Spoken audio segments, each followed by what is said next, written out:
नमस्कार, मैं हूं आपके साथ आशा सरमाल। आप देख रहे हैं रिपोर्टर में आज हम सबसे पहले पीडीपी पार्टी को लेकर ही बात करेंगे, क्योंकि पीडीपी पार्टी लगातार धारा 370 और 35A पे अपना कड़ा रुख इख्तियार करती हुई नजर आ रही थी। लेकिन अब पीडीपी पार्टी के अंदर मतभेद इस तरह से पनप रहा है कि एक एक करके नेता जो है वो पीडीपी पार्टी से निकलते जा रहे हैं। आज आपको बताते चले कि मुजफ्फर बेग ने भी इस्तीफा दे दिया है, लेकिन महबूबा मुफ्ती की तरफ से अभी तक कोई बयानबाजी निकलकर सामने नहीं आई है। तो जाहिर तौर पर इंतजार किया जा रहा है कि महबूबा मुफ्ती क्या बोलती हैं, क्या इस्तीफे को मंजूर किया जाता है या नहीं। क्योंकि 1998 में जब पीडीपी पार्टी अस्तित्व में आई थी, जब पीडीपी पार्टी बनी थी, उस वक्त से ही मुजफ्फर बेग पीडीपी पार्टी के साथ जुड़े हैं। लेकिन अब गुपकार डिक्लेरेशन को मद्देनजर रखते हुए अगर ये मतभेद हुआ है तो बहुत बड़ा सवालिया निशान है। सबसे पहले आपको लिए चलेंगे कश्मीर और वहीं से गुपकार अलायंस को लेकर और पीडीपी पार्टी के हवाले से किस तरह से हमें पूरी रिपोर्ट दे रहे हैं, आप देख लीजिए। जम्मू कश्मीर में डीडीसी इलेक्शंस, जहां people's alliance for Gupkar declaration के लिए एक बड़ा इम्तिहान और बड़ा चैलेंज माना जाता था, वहीं पर आज डॉक्टर फारूक अब्दुल्ला की रेजिडेंस पर, उनकी रिहाइशगाह पर गुपकार डिक्लेरेशन के सिग्नेटरीज की एक मीटिंग मुनाक़िद हुई, जिसमें सभी ने बाइत्तिफाक राय ये मान लिया कि जो भी डॉक्टर फारूक अब्दुल्ला डिसीजन लेंगे सब उसका एहतराम करेंगे। लेकिन साथ ही साथ ग्राउंड लेवल पर अगर देखा जाए तो ग्राउंड लेवल पर बहुत सारे पार्टी के जो लीडरान हैं या उसके साथ साथ जो वर्करान हैं, उनके अंदर खदशात और डिफरेंसेस नज़र आ रहे हैं। लेकिन अब देखने वाली बात होगी कि जहां गुपकार की इस डिक्लेरेशन में शामिल या आज की इस मीटिंग में शामिल लीडरान का यही मानना है कि जो उनका मकसद है उसमें वो कामयाब होते नज़र आ रहे हैं। क्या आने वाले इलेक्शंस के मराहल में भी ये कामयाबी देखने को मिलेगी, या कि फिर मुजफ्फर हुसैन बेग की जानब से पार्टी छोड़कर निकल जाना कोई बड़ा नुकसान इस अलायंस के लिए साबित हो सकता है। तो आपने देखा कि किस तरह से पूरी रिपोर्ट से समझाया गया है कि मुजफ्फर बेग कितने कद्दावर नेता हैं और काफी पुराने नेता हैं और बहुत ही जाने माना एक चेहरा जो है वो पीडीपी पार्टी के लिए है। तो जाहिर तौर पर बड़े बड़े नेता जब पीडीपी पार्टी से किनारा करते हुए नजर आ रहे हैं तो पीडीपी पार्टी अब गिरती हुई नजर आ रही है। अब देखना यह है कि डीडीसी के जो चुनाव है वहां पर पीडीपी पार्टी का कौन सा नुमाइंदा उतर कर सामने आएगा और जीतेगा कौन। यानी कि कहने का तात्पर्य यह है कि गुपकार डिक्लेरेशन के अंदर नेशनल कॉन्फ्रेंस और पीडीपी ज्यादातर अपने नुमाइंदे उतारने वाली है, जिसमें नेशनल कॉन्फ्रेंस ने पूरी तरह से बीड़ा जो है वो उठाया हुआ है और डॉक्टर फारूक अब्दुल्ला ने भी पूरी कमान जो है वो संभाली हुई है। पहले की अगर हम बात करें कि गुपकार गठबंधन के अंदर 60-40 का खेल चला और उसके बाद 80-20 पर बात आ गई कि 80% लोग नेशनल कॉन्फ्रेंस से रहेंगे और 20% लोग पीडीपी पार्टी से रहेंगे। यही सब देखकर मुजफ्फर बेग ने भी पार्टी से किनारा कर दिया है। यानी कि मुजफ्फर बेग के साथ पहले काफी समय से मतभेद जो है वो चल रहा है, उनके अंदर नाराजगी थी जो आज काफी तरीके से बारूद बनकर यहां पर फूटती हुई नजर आई और मुजफ्फर बेग ने पार्टी से किनारा करने का मन बना लिया। और अब देखना यह होगा कि पीडीपी पार्टी से अगर कद्दावर नेता बाहर निकल चुके हैं तो पीडीपी पार्टी अपना जनाधार किस तरह से समेटती है, यह देखने वाली बात होगी। तो चलिए अब आपको लिए चलेंगे गुपकार गठबंधन को लेकर जो बैठक चल रही थी डॉक्टर फारूक अब्दुल्ला के आवास पर, जहां पर डॉक्टर फारूक अब्दुल्ला ने पूरी कमान जो है वो संभाली हुई है। हिलाल हंजूरी हमारे संवाददाता पूरी रिपोर्ट हमें दे रहे हैं और बता रहे हैं कि किस तरह से कमान जो है वो डॉक्टर फारूक अब्दुल्ला की तरफ से संभाली गई है और क्या कुछ पूरी बैठक में इस वक्त तक चल रहा है। जम्मू कश्मीर के साबिका डिप्टी सीएम और पीडीपी के फायरमैन लीडर, यहां तक कि फाउंडर मेंबर मुजफ्फर हुसैन बेग की पीडीपी छोड़कर अलहदगी इख्तियार करने के फैसले के बाद जम्मू कश्मीर के अंदर नई सियासत शुरू हो गई है। हालांकि मुजफ्फर हुसैन बेग के पार्टी छोड़ने को पीडीपी के लिए एक बड़ा नुकसान तस्वुर किया जाता है, तहम ये नुकसान पीडीपी को उस वक्त उठाना पड़ा जब वो पीपल्स अलायंस में आकर पहली फहरिस्त जो डीडीसी इलेक्शंस के लिए तैयार की गई है उसमें मुजफ्फर हुसैन बेग का मानना है कि पीडीपी ने नेशनल कॉन्फ्रेंस के सामने सरेंडर किया है। लेकिन अब देखने वाली बात होगी कि क्या मुजफ्फर हुसैन बेग कोई अलहदा पार्टी बनाते हैं या कि फिर किसी और पार्टी में शामिल हो जाते हैं। हालांकि इस पर अगरचे अभी तक वजाहत या क्लियरिटी सामने नहीं आई है, तहम बेशतर मुबस्सिरीन का मानना है और मुख्तलिफ ज़राए का यह भी मानना है कि मुजफ्फर हुसैन बेग अलहदा पार्टी बना सकते हैं जिसमें वो कुछ ऐसे लीडरान को शामिल कर सकते हैं जो इस वक्त मुख्तलिफ पार्टियों में शामिल हैं। ताहम अगर जम्मू कश्मीर के अंदर मुजफ्फर हुसैन बेग की सरबराही में कोई और नई पार्टी बनती है, उनका क्या मौक़िफ़ रहेगा और क्या वो पीपल्स अलायंस का हिस्सा बनेगी, ये अपनी देखने वाली बात होगी। ताहम अभी तक यही बात सामने आ रही है कि मुजफ्फर हुसैन बेग पार्टी छोड़कर चले गए और पार्टी ने आज इस हवाले से एक मीटिंग भी बुलाई थी, जिसमें इस बात को लेकर आज वजाहत के साथ गुप्त शुनीद हुई। तमाम आइंदा का लाहेअमल मुजफ्फर हुसैन का बेग का क्या होगा वो देखना होगा। तो आपने देखा कि हिलाल का क्या कुछ कहना था, किस तरह से वो बात करते हुए नजर आ रहे हैं कि डॉक्टर फारूक अब्दुल्ला ने पूरी कमान तो संभाल ली है, लेकिन पीडीपी पार्टी के अंदर जो मतभेद चल रहा है वो देखते ही बन रहा है। तो जाहिर तौर पर अब People's alliance for Gupkar Declaration जिस तरह से काम करेगा वो देखने वाली बात होगी, क्योंकि एकजुट आप होने की बात करते हैं, एक ही प्लेटफॉर्म पर आप उतरने की बात करते हैं, लेकिन उसके बावजूद जब आपके अंदर ही मतभेद पैदा हो जाते हैं तो आम जनता को किस तरह से आप लुभाएंगे ये बहुत बड़ा सवाल रहेगा, चाहे उसमें 80-20 की बात हो या फिर नेशनल कॉन्फ्रेंस की ज्यादातर उम्मीदवार उतारने की बात हो। लेकिन जब आप एक गठबंधन बनाते हैं, गठबंधन के अंदर जब सहमति नहीं होती है तो लोगों को किस तरह से अपनी घोषणाओं पर सहमत करवाएंगी ये बहुत बड़ी बात रहेगी। तो आने वाला समय बताएगा कि आखिर गुपकार डिक्लेरेशन के नुमाइंदे जीतकर सामने आते हैं या फिर पीडीपी पार्टी का नुमाइंदा जीतकर आता है या फिर अन्य पार्टियों का, क्योंकि पूरी तरह से जो दारोमदार है वो जनता के इस वक्त पाले में है। चलिए अब आपको कश्मीर लिए चलेंगे और कश्मीर में मौसम को लेकर बातचीत कर लेते हैं, क्योंकि आज कश्मीर के अंदर, जम्मू कश्मीर के अंदर, लद्दाख के अंदर की अगर हम बात करें तो मौसम काफी ज्यादा खुशगवार यहां पर दिख रहा है। लेकिन पूरी जानकारी हासिल करेंगे इरफान फाजिल से ही। इरफान हमें पूरी रिपोर्ट दे रहे हैं कि कब तक यहां बारिश होने वाली है, बर्फबारी होने वाली है और टूरिज्म के लिहाज से किस तरह से काम हो रहा है। वादी कश्मीर में मौसम और मौसम के साथ साथ मौसम ने ली करवट। अगर देखा जाए वादी कश्मीर के हर मौसम में, हर जर्रे में खूबसूरती छुपी है। अगर बात करें जी हां विंटर्स को लेकर तो बर्फबारी के साथ साथ बारिशों का सिलसिला वादी कश्मीर में शुरू हो गया।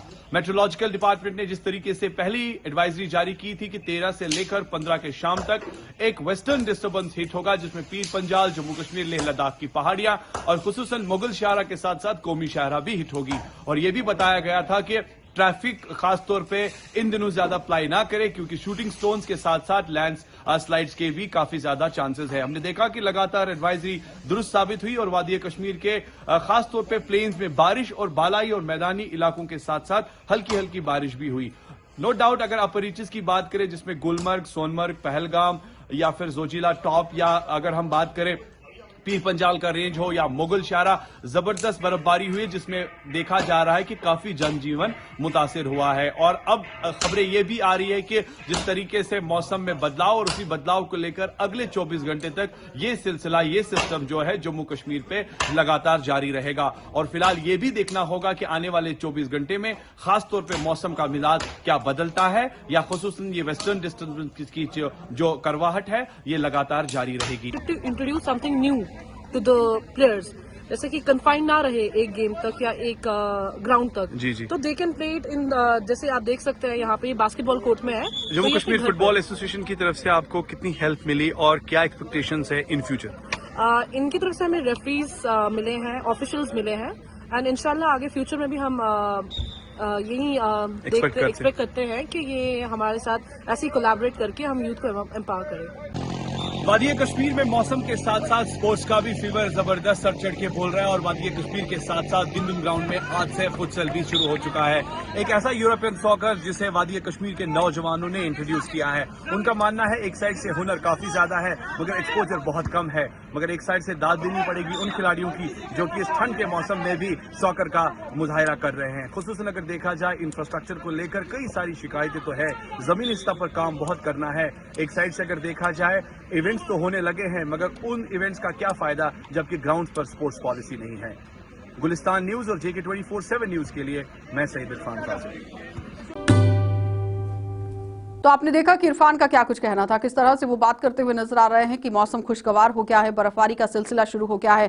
कहीं ना कहीं लोगों ने राहत की सांस ली है, क्योंकि पर्यटकों पर पूरा दारोमदार जम्मू कश्मीर का यहाँ टिका रहता है। लेकिन अब देखना यह होगा कि क्या पर्यटक बाहर से यहाँ पर पहुंचते हैं या नहीं, क्योंकि ज्यादातर कश्मीर के लोगों का जो काम है, जो रोजी रोटी है, वो पर्यटकों से चलती है। और अब गुलमर्ग के अंदर, सोनमर्ग के अंदर बर्फबारी का सिलसिला शुरू हो चुका है, तो खूबसूरती का नजारा उठाने के लिए, लुत्फ उठाने के लिए बाहर से पर्यटक अगर यहाँ पर पहुंचते हैं, जाहिर तौर पर जम्मू कश्मीर की जनता को काफी राहत यहाँ मिलेगी। और टूरिज्म के लिहाज से अगर हम बात करें तो टूरिज्म डिपार्टमेंट की तरफ से भी उम्दा कदम जो है वो उठाए जा रहे हैं।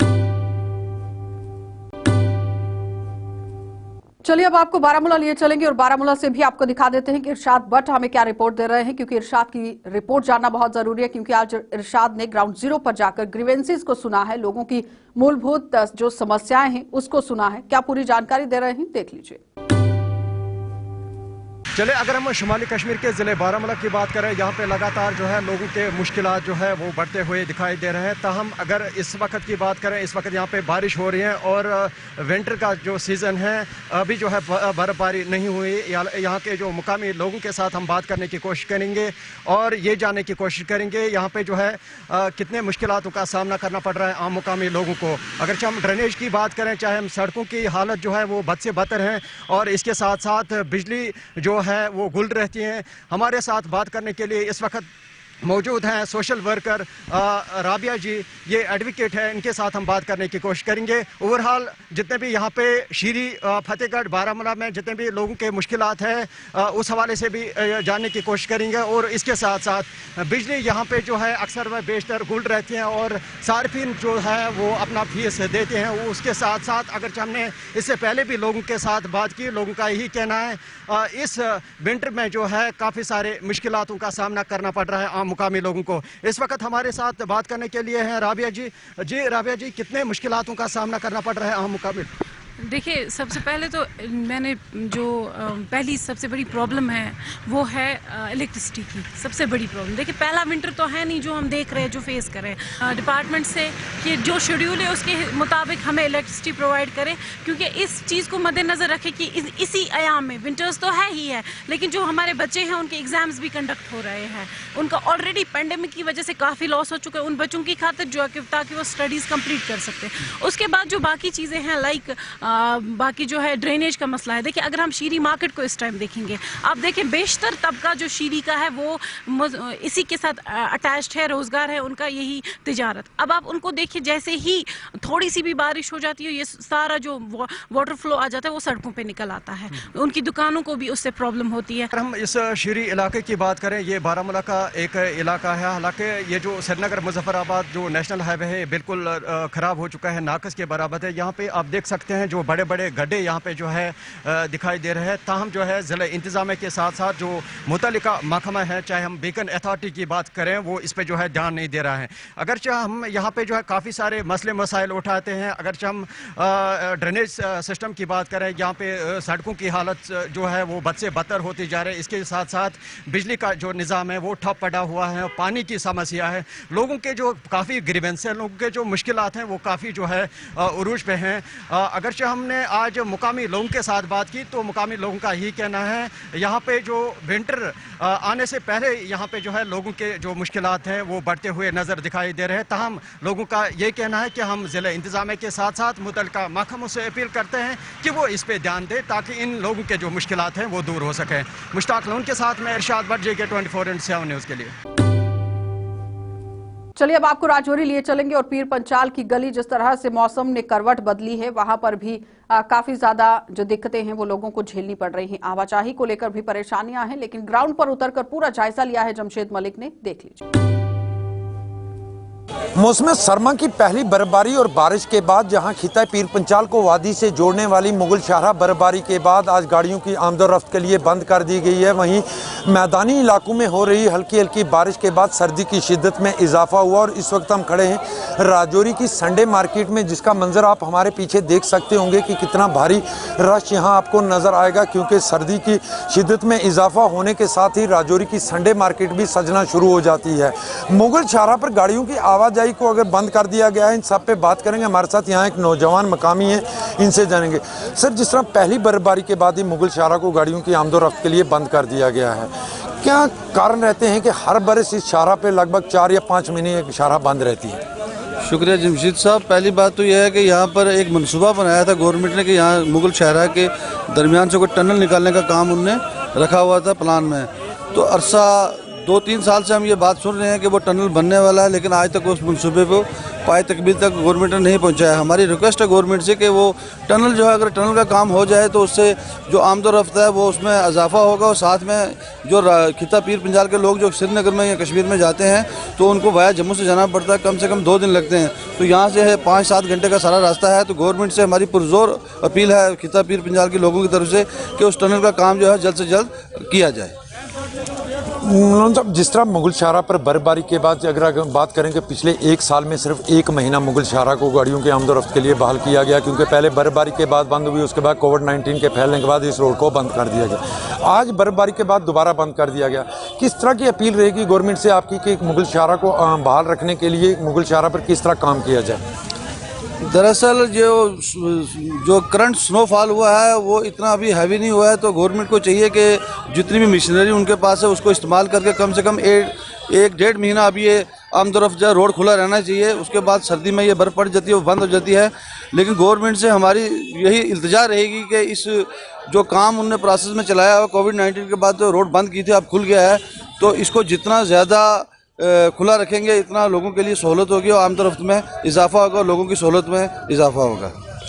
ये थे हमारे साथ एक मकामी, और जिस तरह हमने पहले भी आपको बताया कि मौसम सरमा की पहली बर्फबारी के बाद ही खिताई पीर पंचाल को वादी से जोड़ने वाली मुगल शाहरा पर गाड़ियों की आवाजाही बंद कर दी गई है। और जिस तरह मैदानी इलाकों में हल्की हल्की बारिश के बाद ही सर्दी में की शिद्दत में इजाफा हुआ, और उसके बाद लोगों ने गर्म कपड़ों की फरोख्त के लिए एक बड़ी लाइन आपको नजर आएगी, जो इस वक्त हम गुजर मंडी में आपको दिखा रहे हैं। राहुल सूदन के साथ जमशेद मलिक, गुलिस्तान न्यूज़, राजौरी। उसके साथ ही टंगमर का भी रुख करना बहुत जरूरी है, क्योंकि गुलमर्ग का इलाका है और अब वहां बर्फबारी का सिलसिला शुरू हो चुका है। इशफाक डार हमें रिपोर्ट दे रहे हैं टंगमर्ग से, देखिए।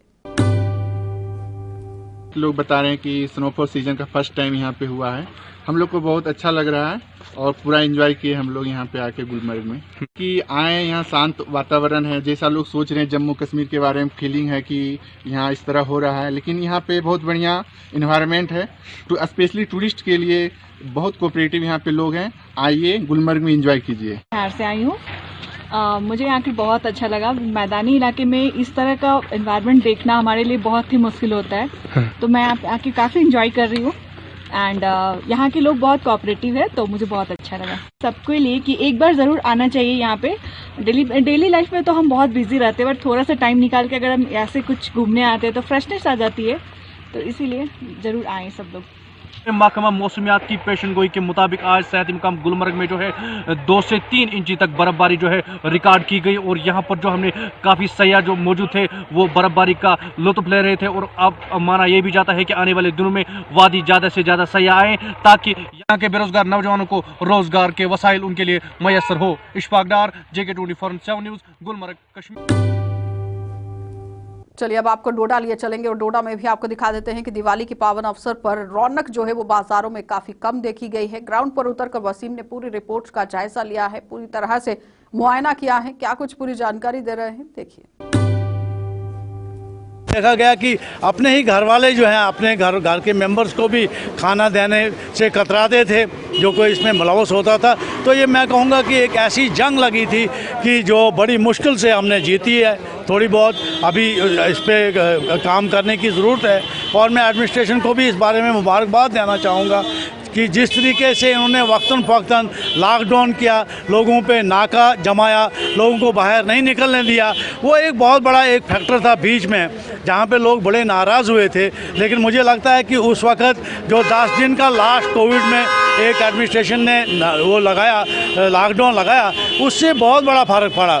सोना लिया जाता है, स्टील के बर्तन लिए जाते हैं, तो काफ़ी शुभ माना जाता है इन चीज़ों को। बिल्कुल ये सही बात है। तो लोगों ने गनीमत जाना है कि इस ऐसे आफत के बाद फिर हमें वही पुरानी एक रस्म जो थी वो मनाने का हमें मौका मिला है। आज फिर लोगों की भीड़ जो है बर्तनों की दुकानों पे देखे, मुझे लगता है कि बर्तनों की दुकानों से पिछले 1 हफ्ते से इतनी भीड़ लगी है कि जिसका कोई अंदाज़ा नहीं है। सर, भाईचारे के हवाले से अगर बात की जाए तो डोडा एक माना जाना जाता है भाईचारे के हवाले से, इकट्ठे यहाँ पे दिवाली ईद बनाई जाती है।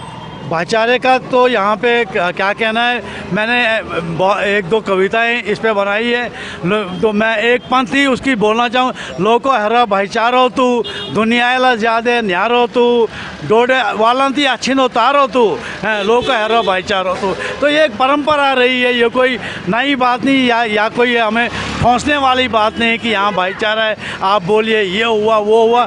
ये इस चीज़ से लोग जो हैं काफ़ी अवेयर है। लगाना कहूँगा मैं कि मास्क हर कोई लगाए और डिस्टेंसिंग, सोशल डिस्टेंसिंग उसका बरकरार जो है वो ख्याल रखे, ताकि इस महामारी का, मुझे लगता है जहाँ तक कि इस महामारी का यही इलाज है कि सोशल डिस्टेंसिंग और मास्क लगाना। क्योंकि 6 महीने का जो कोविड पीरियड रहा, अब थोड़ा थोड़ा लोग बाहर निकल के एक दूसरे से मिलना जुलना शुरू हो गए हैं, लेकिन उस बीच में मैं एक रिक्वेस्ट करता हूं कि लोगों को SOP का ध्यान रखना बहुत ज़रूरी है। सर, अगर हम बात करें एडमिनिस्ट्रेशन की तरफ से काफ़ी इंतजाम किए गए हैं, पुलिस की हम देख रहे हैं कि अलग अलग जगह पे पुलिस रखी गई है, नाकों पे पुलिस रखी गई है, इंतजाम काफ़ी अच्छे हैं। देखिए, मैं बताता चलूँ आपको कि डोडा की एडमिनिस्ट्रेशन मेरे ख्याल में टॉप 1 एडमिनिस्ट्रेशन है। डॉक्टर सागर सर, हमारे DDC डोडा, हमारे SSP ममताज साहब, एक इतना अच्छा कॉम्बिनेशन हमने देखने को नहीं मिला। सिटी से हट कर जाकर लोग एंजॉय करेंगे 1-2 घंटा। बाकी बाज़ारों में आप देख रहे हैं हर जगह सिक्योरिटी फोर्सेस के जवान खड़े हैं, लोगों को गाइड कर रहे हैं, ट्रैफिक पुलिस ऑन जॉब है। तो ये मुबारकबाद पूरी एडमिनिस्ट्रेशन और ज़िला की पुलिस को हम देते हैं। बहुत बहुत शुक्रिया। तो ये हमारे साथ मकामी लोग थे। साफ तौर पर आपने सुना कि डोडा शहर के अंदर काफ़ी भीड़ देखने को मिल रही है, काफ़ी रौनक भरी है बाज़ारों में। और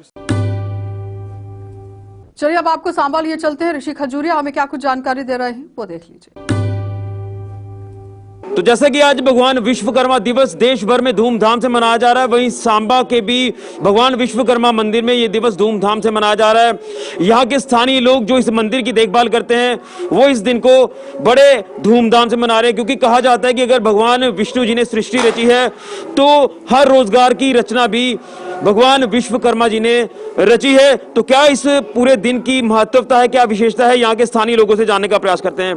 तो आज विश्वकर्मा दिवस पूरे देश भर में धूमधाम से मनाया जा रहा है और कहा जाता है कि भगवान विष्णु जी ने जिस तरह से सृष्टि रची है तो रोजगार के जितने भी साधन है वो रचे हैं भगवान विश्वकर्मा जी ने। हर कोई छोटे से बड़ा अगर कार्य होता है, यानी ये कहा जाता है कारीगरी का जो क्षेत्र है वो भगवान विश्वकर्मा जी के पास है। क्या कहना चाहते हैं? धन्यवाद। मैं JK मीडिया का सबसे पहले धन्यवाद करूंगा, क्योंकि ये हमारे इष्ट भगवान श्री विश्वकर्मा जी के की सराहना कर रहे हैं, तो बड़ी अच्छी बात है। क्योंकि ये बात जो है ये पूरा समाज जानता है। ये यहाँ तक कि ये सवाल है कि सृष्टि जो रची गई है तो सृष्टि के निर्माता जो हैं उसमें पूरा का पूरा जो योगदान है श्री विश्वकर्मा जी का है, क्योंकि इन्होंने ही हर चीज़ को बनाया है। जब जब भी ज़रूरत पड़ी भगवान जी को तो इन्होंने विश्वकर्मा जी को याद किया। जब देखो, जब श्री कृष्ण जी को ज़रूरत पड़ी तो उन्होंने उनकी द्वारकापुरी का निर्माण किया। तो जब भगवान शिव जी को ज़रूरत पड़ी तो उन्होंने उनके लिए लंका का निर्माण किया। जब जब भी किसी भी भगवान जी को, देवताओं को जब भी जरूरत पड़ी तो श्री विश्वकर्मा जी को याद किया और विश्वकर्मा जी ने उनके इस संकट का हल किया। सारी की सारी जो कारीगरी है जो विश्वकर्मा जी के पास है। इनके 4 लड़के थे, मनु, मय, त्वष्टा, शिल्पी, देवज्ञ। तो भगवान जी ने चारों को अलग अलग काम करने का या समाज का निर्माण करवाने का कार्य सौंपे गए। इनकी बेटियां भी थी, 2 बेटियां थी रिद्धि सिद्धि, वो श्री गणेश जी ने उनको ब्याया। एक लड़की सूरज भगवान जी की के पास थी। तो ये सारे इन्हीं की देन है। आज जो हम यहाँ सुई से लेकर जहाज तक बना रहे हैं, बड़ी बड़ी वो कारीगरी कर रहे हैं, तोहफे, निर्माण, मकान, हर चीज़ बना रहे हैं, तो ये सारी देन जो विश्वकर्मा जी की है। और आज उनका ये दिवस जो हम बड़ी धूमधाम से मनाते आए हैं, लेकिन आज ये कोरोना की वजह से हमें थोड़ा सा इसको सीमित करना पड़ा। तो आज हम इसी में इसका कर रहे हैं और मीडिया का हम बहुत बहुत धन्यवाद करते हुए नमस्कार। चलिए, तो ये मंदिर है भगवान विश्वकर्मा जी का, जो कि सांबा शहर के बीचों बीच स्थापित है। और सही कहा इन्होंने कि आज अगर बड़ी बड़ी इमारतें आप देखते हैं तो वो कारीगर बनाते हैं। अगर ज्वेलरी की बात करें, सुनारों की बात करें, तो वो सोने की चीज़ें बनाते हैं, चांदी की चीज़ें बनाते हैं। तरखान जो वो लकड़ी का काम करते हैं, यानी हर वर्ग की अगर कारीगर की बात करें तो उनको भगवान विश्वकर्मा जी का आशीर्वाद प्राप्त है और इसलिए ये सारी चीजें जो हैं ये पॉसिबल हो पाती हैं। यानी अगर इंसान की रचना भगवान विष्णु जी ने की है तो इस संसार के अंदर जितनी भी चीजें हैं उनकी रचना भगवान विश्वकर्मा जी ने की है और विश्वकर्मा जी का आशीर्वाद आप सब पर यूं ही बना रहे, इसी की हम कामना करते हैं। फिलहाल के लिए ऋषि खजूरिया, जगत 24/7 न्यूज के लिए। चलिए, तो जम्मू में आज हम आपको एक ऐसी कहानी दिखाने जा रहे हैं, क्योंकि हर दिन हम खबरों के हवाले से तो बात करते हैं, लेकिन आज एक ऐसे रिश्ते की बात करेंगे जो आज सड़कों पर है, लेकिन अपनी जुबान से कुछ भी बोलने को तैयार नहीं है। जरा पूरी रिपोर्ट समझिए, उसके बाद आपसे फिर से दोबारा रूबरू होते हैं।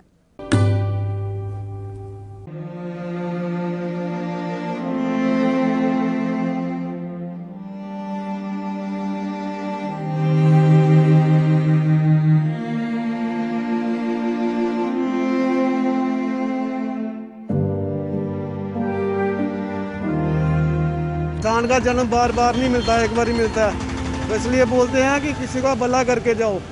जो अपने माँ बाप को इधर छोड़ के जाते हैं तो वो कभी सुखी नहीं कभी सुखी रह नहीं सकते हैं।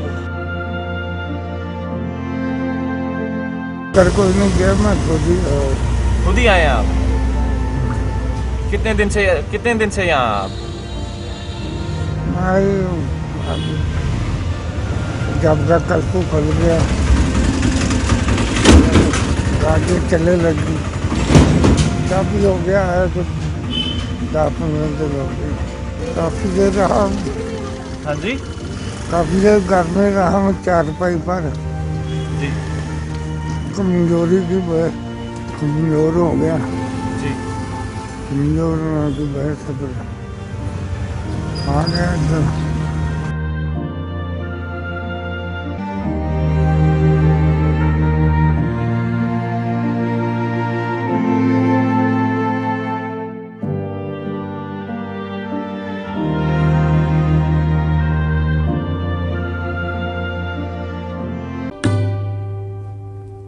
तो आपने देखा कि पूरी कहानी किस तरह से यहाँ पर बनती हुई नजर आ रही है, क्योंकि लोग यहाँ बहुत पैसे कमा रहे हैं। जिंदगी में जब हम अपने घर से बाहर निकलते हैं तो पैसों के पीछे दौड़ लगती है कि आज इतने पैसे कमाने हैं, अपनी जिंदगी में ये करना है, लेकिन हम अब अपने माँ बाप को भूल जाते हैं, अपने भाई बहनों को भूल जाते हैं, यानी अपने रिश्तों को भूल जाते हैं। और जाहिर तौर पर जब बुढ़ापे का समय आता है तो उस वक्त अगर हमारे पास कुछ बचता है तो वो है रिश्ते।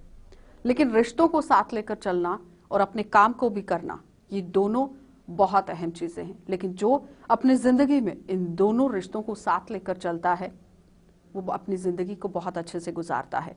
तो ये एक संदेश उन बच्चों के लिए है जो बच्चे अपने माँ बाप को सड़क पर दर दर की ठोकरें खाने के लिए छोड़ देते हैं।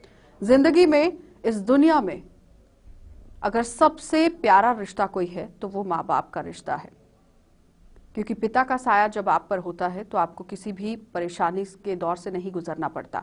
और माँ, भगवान के बाद अगर धरती पर कोई है तो माँ है। यानी कि माता पिता एक वो औहदा रखते हैं जो भगवान रखता है, क्योंकि भगवान हर जगह धरती पर नहीं हो सकता, इसलिए उसने माता पिता को बनाया। लेकिन जब कुछ लोग, कुछ बच्चे इस तरह से व्यवहार दिखाते हैं या करते हैं तो बहुत ही शर्मनाक वो हरकत लगती है। तो अपने माता पिता से प्यार करिए, और अगर आप अपने माता पिता से प्यार करते हैं, उनका आशीर्वाद पाते हैं, तो आप अपनी जिंदगी की जंग को बहुत अच्छे से जीत जाते हैं। आप देखते रहिए कार्यक्रम।